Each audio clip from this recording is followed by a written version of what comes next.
런던 한복판에서 터진 충격적 고백. 한국을 완전히 무시했던 IMF 출신 경제학자가 눈물을 흘리며 세상에 폭로한 진실, 전 세계가 한국은 끝났다고 단정했습니다. 한국은 도저히 회생 불가능한 나라라며 폐색이 짙어질 때쯤 한 청년이 자리에서 벌떡 일어나며 여러분 한국을 변화시킬 시간까지 딱 5분이면 충분합니다. 제 이야기를 들어주세요. 순간 회의장은 정적에 휩싸였습니다. 그 5분이 세계를 바꾸기 시작한 순간이었죠.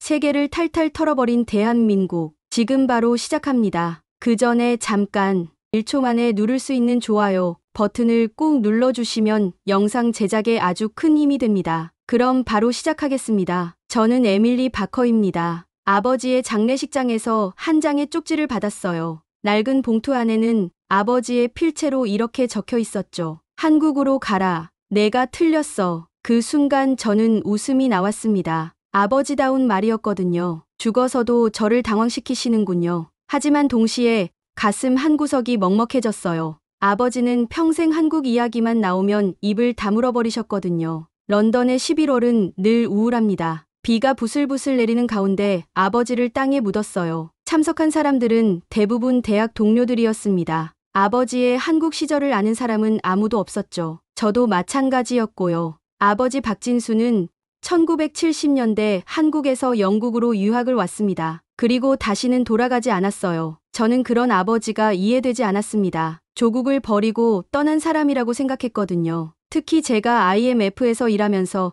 한국 경제 분석을 담당했을 때는 더욱 그랬어요. 2008년 글로벌 금융위기 당시 저는 보고서에 이렇게 썼습니다. 한국은 운 좋게 살아남은 나라에 불과하다. 근본적인 구조, 개혁 없이는 언제든 다시 위기에 빠질 것이다. 냉정한 분석이었죠. 감정을 배제한 객관적 데이터만을 바탕으로 한 결론이었습니다. 지금 저 에밀리는 런던 대학교에서 국제경제학을 가르치고 있어요. 학생들은 저를 냉철한 교수라고 부릅니다. 틀린 말은 아니죠. 저는 숫자와 데이터를 믿어요. 감정은 판단을 흐리는 요소라고 생각합니다. 그런데 아버지의 쪽지는 저를 혼란스럽게 만들었어요. 한국으로 가라니요. 제가 뭘 틀렸다는 걸까요? 아버지는 한국을 떠난 사람인데 왜 저더러 그곳으로 가라고 하시는 건가요? 장례식이 끝나고 집으로 돌아와 아버지의 유품을 정리했습니다. 책상 서랍 깊숙한 곳에서 낡은 여권 하나를 발견했어요. 1980년대에 발급된 한국 여권이었습니다. 그런데 이상했어요. 출국 도장은 있는데 입국 도장이 여러 개 찍혀 있었거든요. 아버지가 한국을 완전히 등진 게 아니라 몇 번 다녀왔다는 뜻이었죠. 그 순간 깨달았습니다. 저는 아버지에 대해 아무것도 모르고 있었다는 것을요. 아버지가 왜 한국을 떠났는지, 왜 한국 이야기를 피했는지, 그리고 왜 마지막에 저더러 한국으로 가라고 했는지 전혀 알지 못했어요. 다음 날 아침 저는 결정을 내렸습니다. 한국으로 가기로 했어요. 아버지의 마지막 부탁이니까요. 그리고 무엇보다 제가 틀렸다는 그 말의 의미를 알고 싶었거든요. 인천공항행 항공편을 예약하면서도 반신반의였습니다. 과연 한국에서 무엇을 찾을 수 있을까요? 아버지의 과거일까요? 아니면 제가 놓친 무언가일까요? 비행기 창밖으로 런던이 점점 작아져 갔습니다. 저 에밀리 바커는 처음으로 아버지의 고향으로 향하고 있었어요. 40년 전 아버지가 떠났던 그 길을 거꾸로 따라가면서 말이죠. 인천공항에 도착했을 때 한국의 첫인상은 예상과 달랐습니다. 공항은 깔끔하고 현대적이었어요. 하지만 택시에서 라디오를 통해 들려오는 뉴스는 심각했습니다. 올해 경제 성장률이 0.8%로 전망됩니다. 전문가들은 1997년 외환위기 이후 최악의 상황이라고 분석하고 있습니다. 저는 속으로 고개를 끄덕였어요. 역시 제 분석이 맞았구나 싶었거든요. 한국은 또다시 위기에 빠져들고 있었습니다. 호텔에 체크인한 후 곧바로 경제 상황을 파악하기 시작했어요. 신문들을 펼쳐보니 상황은 더욱 심각했습니다. 추경 예산안이 국회에서 파행을 겪고 있었고 한국은행은 기준금리를 또 한 번 내렸어요. 청년 실업률은 역대 최고치를 기록하고 있었죠. 거리로 나가보니 더욱 확실해졌습니다. 명동 거리에는 임대 표시판이 여기저기 붙어 있었어요. 상점들이 하나둘 문을 닫고 있는 게 보였습니다. 사람들의 표정도 어두워 보였고요. 저는 냉소적인 웃음을 지었습니다. 결국 다시 이렇게 되는군요. 1997년 외환위기 때처럼 한국은 또다시 스스로 무너져가고 있었어요. 구조적 문제를 해결하지 못한 채 버텨온 결과였죠. 카페에 앉아 노트북을 열고 한국 경제 지표들을 분석하기 시작했습니다. 가계부채는 GDP의 100%를 넘어섰고 수출은 12개월 연속 감소세였어요. 부동산 가격은 폭락하고 있었고 기업들의 도산율도 급증하고 있었습니다. 전형적인 패턴이네요. 저는 혼잣말을 중얼거렸어요. 과도한 부채, 수출 의존 경제의 한계, 내수 침체, 모든 게 예상 가능한 시나리오였습니다. 그런데 이상한 일이 벌어졌어요. 옆 테이블에 앉은 중년 남성이 전화 통화를 하고 있었는데 제가 들은 내용은 제 분석과 달랐거든요. 아직 포기하면 안 돼. 97년도 그랬지만 우리가 이겨냈잖아. 이번에도 할 수 있어. 저는 고개를 갸우뚱했습니다. 이겨냈다고요? 1997년 외환위기는 IMF의 구제금융으로 겨우 버틴 것 아닌가요? 그것도 엄청난 사회적 비용을 치르면서 말이에요. 저녁 무렵 강남 지역을 둘러보았습니다. 고층 빌딩들이 즐비하게 늘어서 있었지만 곳곳에서 공실 표시를 볼 수 있었어요. 부동산 중개업소 앞에는 급매물, 광고가 가득 붙어 있었습니다. 역시 버블이 꺼지고 있군요. 저는 확신했어요. 한국 경제의 거품이 드디어 터지기 시작한 거였습니다. 그날 밤 호텔방에서 간단한 보고서를 작성했어요. 한국 경제, 재차 위기 국면 진입. 1997년의 데자뷰인가? 제목부터 결론이 정해져 있었죠. 하지만 잠들기 전 이상한 생각이 들었습니다. 아버지는 왜 이런 상황에 한국으로 저를 보내신 걸까요? 경제가 무너져가는 나라를 보라고 하신 건가요? 아니면 다른 이유가 있으신 걸까요? 창밖으로 서울의 야경이 보였어요. 한강을 가로지르는 다리들이 불빛으로 연결되어 있었습니다. 멀리서 보면 아름다워 보이지만 제가 아는 숫자들은 이 도시가 위기에 빠져 있다고 말하고 있었어요. 저는 노트북을 다시 열고 아버지에 대한 단서를 찾기 시작했습니다. 박진수라는 이름으로 검색해보니 몇 개의 기사가 나왔어요. 1980년대 한국의 경제개발 관련 자료들이었습니다. 하지만 구체적인 내용은 알기 어려웠죠. 내일부터 본격적으로 아버지의 흔적을 찾아봐야겠다고 생각했습니다. 그리고 동시에 한국 경제의 현실도 더 깊이 들여다볼 생각이었어요. 제 분석이 맞는지 확인하기 위해서 말이죠. 챕터 3 숨겨진 기록. 다음 날 아침 저는 국립중앙도서관으로 향했습니다. 아버지의 흔적을 찾기 위해서였어요. 1980년대 경제개발 관련 자료들을 뒤져보니 아버지의 이름이 몇 번 등장했습니다. 하지만 대부분 참고문헌이나 각주에 짧게 언급된 정도였죠. 그때 한 명의 이름이 눈에 띄었어요. 정밀한. 아버지와 함께 연구를 했던 것으로 보이는 인물이었습니다. 저는 곧바로 이 사람을 찾기 시작했어요. 다행히 정밀한 씨는 아직 생존해 계셨습니다. 전화를 걸어 아버지 박진수에 대해 물어보니 잠시 침묵이 흘렀어요. 그리고 나서 이렇게 말씀하셨죠. 진수 씨 딸이군요. 만나서 이야기해야 할 것들이 있어요. 정밀한 씨는 60대 중반의 단아한 여성이었습니다. 강남의 한 카페에서 만났는데 저를 보자마자 놀라워하셨어요. 정말 진수 씨를 닮으셨네요. 특히 그 눈빛이요. 정밀한 씨는 국책연구원에서 평생을 일한 경제학자였습니다. 1980년대 아버지와 함께 한국의 산업화 정책을 연구했다고 하셨어요. 그런데 이상했습니다. 아버지가 1970년대에 영국으로 떠났다면서요? 아니에요.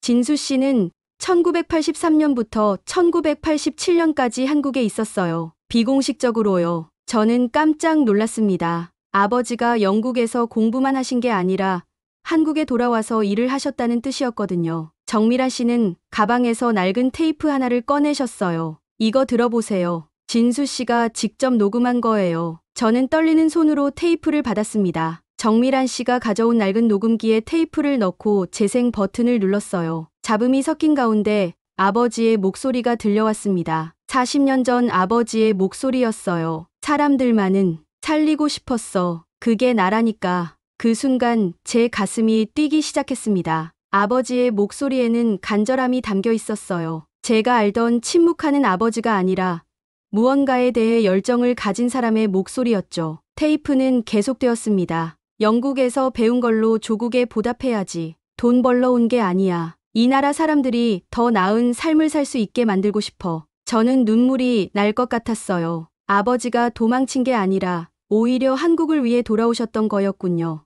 정미란 씨가 조용히 말씀하셨습니다. 그때는 혼란스러운 시대였어요. 민주화 운동도 한창이었고 경제적으로도 어려웠죠. 진수 씨는 영국에서 익힌 선진 경제 이론으로 한국의 발전 방향을 제시하려고 했어요. 그럼 왜 다시 영국으로? 1987년에 큰 사건이 있었거든요. 정부 정책에 반대하는 보고서를 썼다가 위험해졌어요. 진수 씨의 안전을 위해 급히 영국으로 돌아가야 했던 거죠. 저는 충격을 받았습니다. 아버지가 정치적인 이유로 한국을 떠나야 했다는 얘기였거든요. 그 후로는 어떻게 되셨나요? 영국에서도 계속 한국을 걱정하셨어요. 1997년 외환위기 때는 밤새 전화로 상황을 물어보셨거든요. 한국이 무너지는 게 아니냐며 걱정하셨죠. 정미란 씨는 더 놀라운 사실을 알려주셨어요. 아버지가 IMF 시절 한국 경제 회복을 위한 비공식 자문을 해주셨다는 거였어요. 이름을 밝히지 않은 채로요. 진수 씨는 한국을 버린 게 아니에요. 평생 한국을 사랑했던 분이었어요. 저는 혼란스러웠습니다. 그렇다면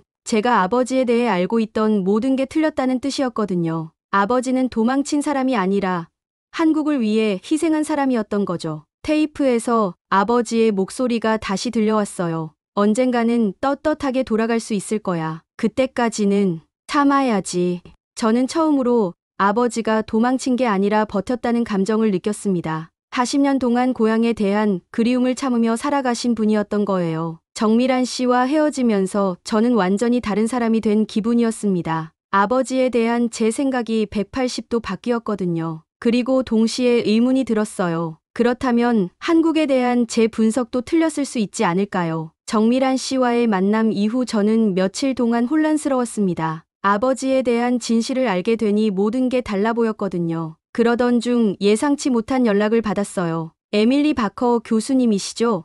저는 하정우입니다. 글로벌 인베스트먼트 대표이고요. 아버님과 인연이 있었던 사람입니다. 하정우는 50대 초반의 세련된 남성이었어요. 강남의 고급 호텔 라운지에서 만났는데 첫인상부터 범상치 않았습니다. 명품 정장에 고급 시계, 그리고 날카로운 눈빛이 인상적이었죠. 아버님 박진수 선생을 잘 알고 있습니다. 1980년대에 함께 일했었거든요. 하정우는 정미란 씨와는 전혀 다른 이야기를 들려주었어요. 아버지가 이상주의자였다고 했습니다. 현실을 모르는 책상물림이었다는 거죠. 진수형은 좋은 사람이었어요. 하지만 너무 순진했죠. 이 나라에서 감정으로는 아무것도 바꿀 수 없다는 걸 몰랐어요. 저는 불편함을 느꼈습니다. 하정우가 아버지를 무시하는 것 같았거든요. 그래서 영국으로 도망간 거 아닌가요? 현실을 견디지 못해서 말이에요. 하정우의 말에 저는 화가 났어요. 하지만 동시에 의문도 들었습니다. 정말 아버지가 현실 도피를 한 건 아닐까요? 지금 한국 상황 보세요. 경제는 바닥이고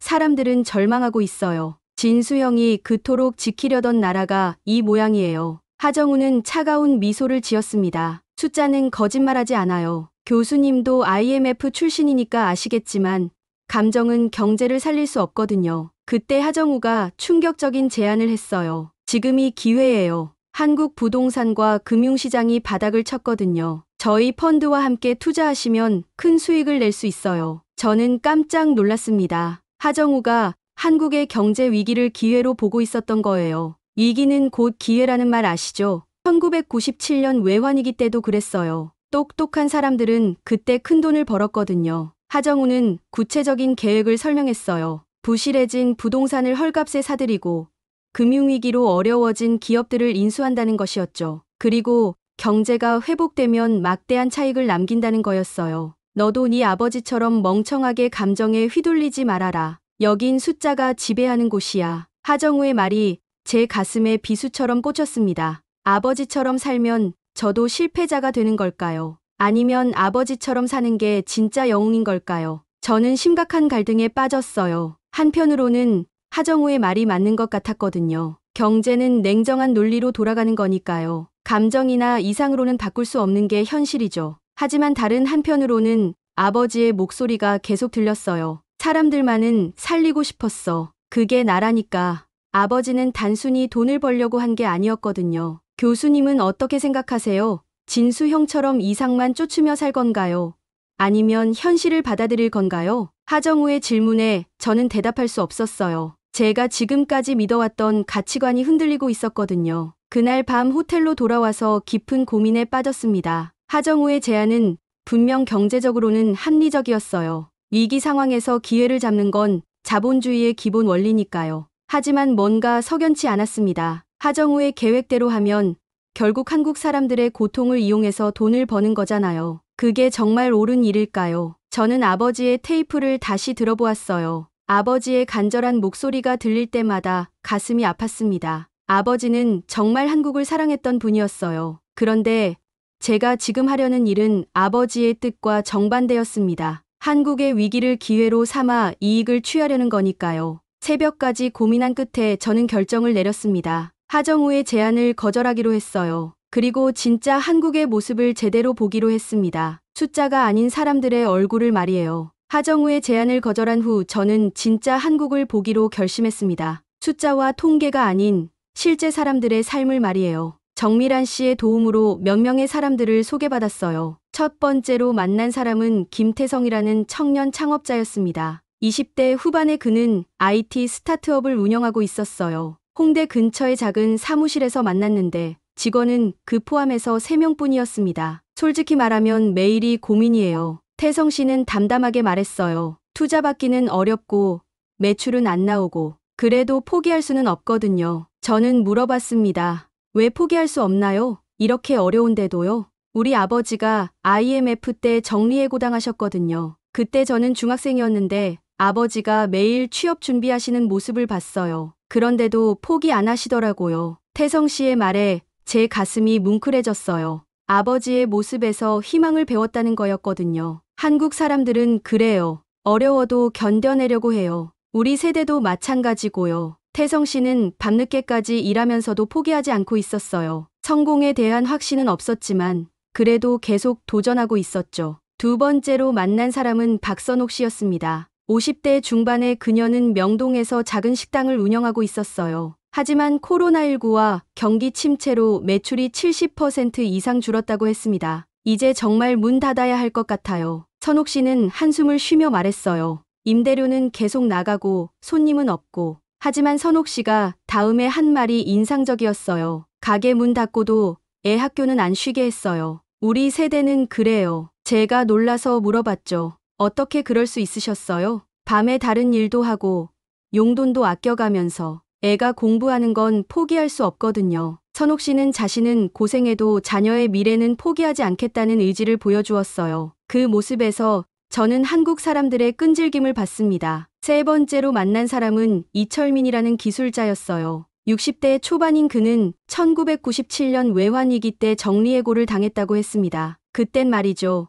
하루 18시간을 버텨야 살아남았어요. 철민 씨는 IMF 시절의 이야기를 들려주었어요. 정리해고 후 택시기사, 경비원, 공사장 일용직까지 안 해본 일이 없었다고 했죠. 그래도 가족은 지켜야 했으니까요. 아내도 아이들도 포기할 수 없었어요. 철민 씨는 지금도 작은 기계 수리점을 운영하고 있었어요. 큰 돈은 안 되지만 성실하게 일하며 살아가고 있었죠. 한국 사람들은 강해요. 넘어져도 다시 일어나거든요. 그게 우리예요. 이 세 사람과의 만남을 통해 저는 깨달았습니다. 제가 봤던 경제 지표들은 표면적인 것에 불과했다는 걸요. 진짜 중요한 건 사람들의 의지와 끈기였어요. 그날 저녁 저는 호텔방에서 깊은 생각에 잠겼습니다. 하정우가 말한 숫자의 논리와 제가 직접 본 사람들의 현실 사이에는 큰 차이가 있었어요. 숫자로만 보면 한국은 분명 위기였습니다. 하지만 사람들을 직접 만나보니 다른 면이 보였어요.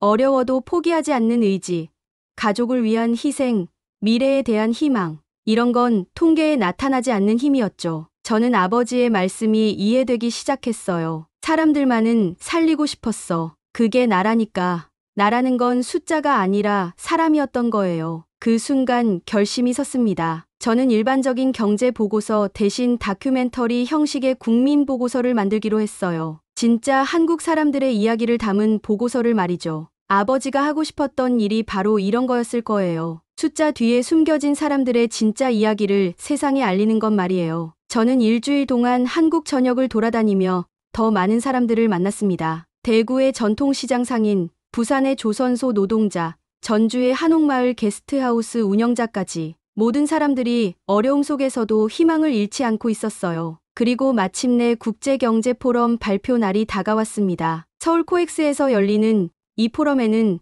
세계 각국의 경제학자들과 투자 전문가들이 참석했어요. 저는 한국 경제의 현황과 전망이라는 주제로 발표를 해야 했습니다. 발표 직전 하정우가 저를 찾아왔어요. 에밀리, 마지막으로 한 번 더 생각해 보세요. 감정에 휩쓸려서 후회할 수도 있어요. 저는 단호하게 말했습니다. 제 선택은 이미 정해졌어요. 강연장에는 300여 명의 청중이 모여 있었어요. 대부분 정장을 입은 경제 전문가들이었죠. 저는 준비한 프레젠테이션을 시작했습니다. 안녕하세요. 에밀리 바커입니다. 오늘 저는 여러분께 한국에 대한 새로운 관점을 제시하고자 합니다. 첫 번째 슬라이드에는 한국의 경제 지표들이 나타났어요. 성장률 0점, 청년 실업률 증가, 가계부채 급증. 청중들은 고개를 끄덕였습니다. 예상된 내용이었거든요. 하지만 두 번째 슬라이드는 달랐어요. 김태성 씨의 사진이 나타났습니다. 이 청년은 어려운 경제 상황에서도 포기하지 않고 창업에 도전하고 있습니다. 그의 아버지는 1997년 IMF 때 정리해고를 당했지만 그 모습에서 희망을 배웠다고 했어요. 청중들이 웅성거리기 시작했습니다. 이런 발표를 예상하지 못했던 거죠. 저는 계속했습니다. 숫자만 보면 한국은 위기입니다. 하지만 사람을 보면 다릅니다. 박선옥 씨의 이야기를 들려주었어요. 가게가 어려워도 자녀의 교육은 포기하지 않은 어머니의 이야기를요. 이분은 자신의 고통보다 다음 세대의 미래를 선택했습니다. 이것이 한국의 진짜 힘입니다. 그리고 이철민 씨의 이야기까지 마친 후 저는 핵심 메시지를 전했어요. 한국은 위기에 빠진 나라가 아닙니다. 한국은 위기를 이겨본 나라입니다. 청중석이 조용해졌어요. 모두가 집중하고 있었습니다. 1997년 외환위기 때도 그랬습니다. 한국은 무너지지 않았어요. 사람들이 함께 견뎌냈거든요. 금 모으기 운동, 가족을 위한 희생, 미래에 대한 믿음. 이런 건 경제 지표에 나타나지 않지만 가장 강력한 경제적 자산입니다. 포럼 발표 이후 한 달이 지났습니다. 저는 다시 아버지의 묘비 앞에 서 있었어요. 런던에서 서울로 가져온 꽃다발을 놓으며 조용히 말했습니다. 아빠, 이제 알 것 같아요. 묘비에는 아버지의 이름과 함께 사랑하는 남편이자 아버지라고 새겨져 있었어요. 하지만 이제 저에게는 다른 의미로 다가왔습니다. 한국을 사랑한 사람이라는 뜻으로 말이에요. 지난 한 달 동안 많은 변화가 있었습니다. 제 발표 이후 한국에 대한 국제적인 시선이 조금씩 바뀌기 시작했어요. 여러 외국 언론에서 한국 사람들의 끈질긴 생명력에 주목하기 시작한 거죠. 더 놀라운 건 한국 내부의 반응이었어요. 제가 만났던 사람들의 이야기가 알려지면서 많은 국민들이 자신들의 이야기에도 관심을 갖기 시작했습니다. 어려움 속에서도 포기하지 않는 평범한 사람들의 이야기 말이에요. 김태성 씨는 제 발표 이후 투자를 받게 되었어요. 한 벤처 캐피털에서 그의 끈기와 의지에 감동받았다며 투자를 결정한 거죠. 박선옥 씨의 식당도 손님들이 늘어나기 시작했습니다. 언론에 소개된 후 많은 사람들이 찾아오기 시작한 거예요. 정미란 씨는 저에게 또 다른 소식을 전해주었어요. 아버지의 1980년대 연구 자료들이 국가기록원에서 발견되었다는 거였습니다. 그동안 분실되었다고 여겨졌던 귀중한 자료들이었죠. 진수 씨의 연구가 한국 경제 발전에 큰 기여를 했다는 게 공식적으로 인정받을 것 같아요. 저는 기뻤습니다. 아버지가 평생 숨겨왔던 공로가 드디어 세상에 알려지는 거였거든요. 그날 저녁 정미란 씨, 김태성 씨, 박선옥 씨, 이철민 씨와 함께 조촐한 식사를 했습니다. 명동의 작은 한식당에서였어요. 세대도 다르고 직업도 다른 사람들이었지만 묘한 동질감이 느껴졌습니다. 우리는 모두 어려운 시대를 살아가고 있어요. 정미란 씨가 말씀하셨어요. 하지만 혼자가 아니라는 걸 알았죠. 태성 씨가 말했습니다. 교수님 덕분에 우리 이야기가 세상에 알려졌어요. 이제 더 많은 사람들이 희망을 가질 수 있을 것 같아요. 선옥 씨도 고개를 끄덕였어요. 맞아요. 우리가 특별한 게 아니라 평범한 사람들도 이렇게 살고 있다는 걸 보여준 거잖아요. 철민 씨는 잔을 들며 말했습니다. 진수 선생님도 이런 마음이셨을 거예요. 사람들을 위하고 싶은 마음 말이에요. 저는 눈물이 날 뻔했어요. 이 사람들과 함께 있으니 제가 진짜 가족을 만난 것 같았거든요. 아버지가 사랑했던 한국 사람들을 만난 기분이었죠. 식사를 마치고 혼자 한강을 걸었습니다. 강변에는 여전히 많은 사람들이 있었어요. 야간 조깅을 하는 사람들, 연인들, 가족들, 모두 각자의 삶을 살아가고 있었죠. 저는 아버지의 마음을 조금이나마 이해할 수 있었어요. 이 사람들을 보호하고 싶은 마음, 더 나은 삶을 살게 해주고 싶은 마음, 그게 바로 나라를 사랑한다는 것이었던 거예요. 난 도망치지 않겠어요, 아빠. 이 나라도, 아빠도. 한강에서 바라본 서울의 야경은 정말 아름다웠습니다. 40년 전 아버지도 이런 풍경을 보셨을까요? 그리고 언젠가 딸이 이곳에 와서 당신의 마음을 이해해 주기를 바라셨을까요?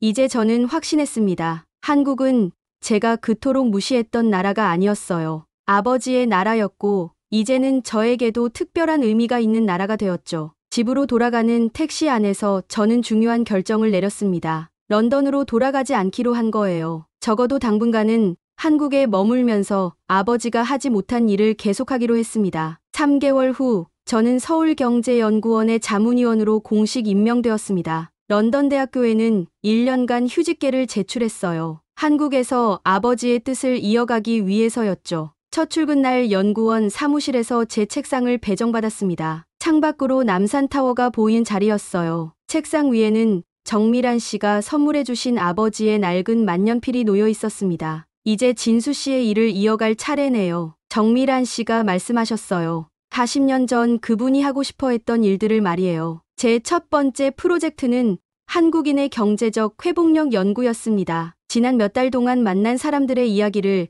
체계적으로 정리하고 분석하는 작업이었어요. 단순한 통계가 아니라 사람들의 진짜 이야기를 담은 연구 말이에요. 연구원 동료들은 처음에는 의아했습니다. 외국인인 제가 왜 한국에 머물면서 이런 일을 하는지 이해하지 못했거든요. 하지만 시간이 지나면서 제 진심을 알아주기 시작했어요. 어느 날 김태성 씨가 연구원을 찾아왔습니다. 그의 스타트업이 성공을 거두고 있다는 소식을 전하러 온 거였어요. 교수님, 정말 감사해요. 교수님 덕분에 제 이야기가 알려지고 그래서 투자도 받을 수 있었거든요. 태성 씨는 이제 직원을 15명까지 늘렸다고 했어요. 그리고 더 중요한 건 자신처럼 어려운 상황에 있는 청년 창업자들을 돕는 멘토링 프로그램을 시작했다는 거였죠. 박선옥 씨도 좋은 소식을 가져왔습니다. 식당 매출이 예전보다 더 좋아졌다는 거였어요. 그리고 딸이 대학에 합격했다는 기쁜 소식도 함께요. 정말 신기해요. 제가 그냥 평범하게 산 이야기가 이렇게 많은 사람들에게 힘이 될 줄은 몰랐거든요. 이철민 씨는 여전히 기계 수리점을 운영하고 있었지만 이제는 젊은 기술자들을 가르치는 일도 하고 있었어요. 자신의 경험과 기술을 다음 세대에게 전수하는 거였죠. 6개월 후 제 연구 결과가 국제학술지에 게재되었습니다. 한국인의 경제적 회복력, 사회적 자본과 가족 중심 가치의 역할이라는 제목이었어요. 여러 해외 언론에서도 주목했습니다. CNN에서는 혼혈 IMF 여성이 본 한국의 강인함이라는 제목으로 저를 인터뷰했어요. BBC에서도 한국의 경제적 회복력에 대한 특별 프로그램을 제작했죠. 하지만 가장 의미 있는 반응은 한국 국민들로부터 왔습니다. 제 연구를 읽은 많은 사람들이 자신들의 이야기도 들려주기 시작한 거예요. 어려움 속에서도 희망을 잃지 않았던 수많은 이야기들이었죠. 그의 말, 저는 아버지의 일주기를 맞아 다시 런던을 방문했습니다. 하지만 이번에는 혼자가 아니었어요. 정미란 씨, 김태성 씨, 박선옥 씨가 함께 동행했거든요. 아버지의 묘 앞에서 저는 지난 1년간의 이야기를 들려드렸어요. 아버지가 사랑했던 사람들이 어떻게 살아가고 있는지, 그리고 제가 어떻게 아버지의 뜻을 이어가고 있는지 말이에요. 아빠, 이제 알겠어요. 아빠는 떠난 게 아니었어요. 아빠는 한국을 지키려 했던 거였죠. 정미란 씨가 조용히 말씀하셨어요. 진수 씨가 가장 바라던 게 이거였을 거예요. 한국과 영국을 연결하는 다리 역할을 하는 것 말이에요. 런던에서 돌아온 후 저는 새로운 프로젝트를 시작했습니다. 한국과 영국 간의 경제 협력을 강화하는 연구였어요. 두 나라 사이의 가교 역할을 하고 싶었거든요. 지금 저는 서울에서 새로운 삶을 살고 있습니다. 매일 아침 연구원에 출근해서 한국 경제와 사람들에 대한 연구를 계속하고 있어요. 때로는 어려운 상황에 처한 사람들을 직접 만나서 이야기를 듣기도 하죠. 아버지의 책상에서 발견한 일기장에는 이런 글이 적혀 있었어요. 언젠가 딸이 이해해 주길 바란다. 나는 도망친 게 아니라 사랑했다는 것을. 이제 저는 그 마음을 완전히 이해합니다. 아버지는 한국을 떠났지만 마음만은 늘 이곳에 있으셨던 거예요. 그리고 이제 제가 그 자리를 이어받아 아버지가 하지 못한 일들을 하고 있습니다. 창밖으로 보이는 서울의 풍경을 바라보며 저는 생각합니다. 이곳이 바로 아버지가 지키고 싶어 했던 곳이구나. 그리고 이제는 제가 지켜나가야 할 곳이기도 하구나. 그는 떠난 게 아니었다. 그는 한국을 지키려 했던 것이다. 에밀리 바커는 지금도 서울에서 살고 있습니다. 매일 아침 연구원에 출근해서 한국 사람들의 이야기를 연구하고 있어요. 그녀의 책상 위에는 아버지의 낡은 만년필이 놓여 있습니다. 그리고 작은 액자 하나. 1998년 근무오기 운동 당시 할머니들이 돌반지를 내놓는 사진이에요. 런던 대학교 동료들이 물어봅니다. 왜 한국에 그렇게 매달리나요? 에밀리는 이렇게 답합니다. 숫자로는 절대 잴 수 없는 게 있어요. 바로 사람들의 마음이죠. 1997년 그때 전 세계가 놓친 게 바로 그거였어요. 27년이 지난 지금 한국은 세계 10위 경제대국이 되었습니다. K-팝, K-드라마 휩쓸고 있어요. 반도체, 자동차, 조선업에서 세계 1위를 달리고 있죠. 하지만 에밀리는 말합니다. 그런 성과보다 더 중요한 게 있다고. 1998년 1월 할머니가 돌반지를 내놓던 그 마음, 아버지가 자식 학비를 포기하지 않던 그 의지, 그게 진짜 한국의 힘이에요. 당신도 그 역사의 주인공이었습니다. 당신이 견뎌낸 그 시간들이 오늘의 기적을 만들었어요. IMF 출신 경제학자도 인정한 대한민국의 진짜 실력, 그건 바로 포기하지 않는 당신들의 마음이었습니다. 오늘도 어디선가 어려움과 싸우고 있는 당신에게 1997년 그때처럼 우리는 다시 일어설 수 있습니다. 함께 견뎌내면 불가능한 일은 없으니까요. 지금까지 감동휴게소였습니다. 즐거우셨다면 구독과 좋아요 눌러주시면 영상 제작에 큰 힘이 됩니다.